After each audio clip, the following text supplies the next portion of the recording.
Otherwise, I mean, obviously you're not going to get these parts from your local parts store, but it's conventional design as far as a CV shaft, a wheel hub, a knuckle. Yeah, but the regen braking is very weird because look at that disc there, the rotor. It's got a little extra spinny thing in there to slow it down.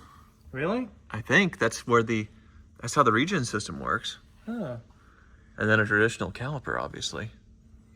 And it has adaptive, the oil inside the shock, you can see it has these to adjust the ride quality. Wow. Okay.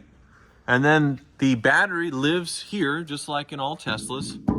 And so it has armor. What are all these little hooks? I think that's to hook it up to take it down. Like if you ever needed to drop and replace the battery. I think it's for serviceability. Okay.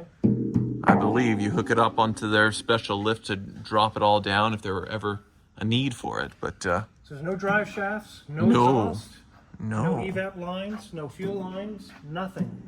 Simple. Just a battery. Just a battery. That's warranted for 150,000 miles, I believe. 10 years?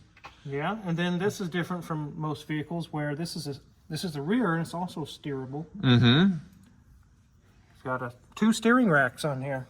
Interesting.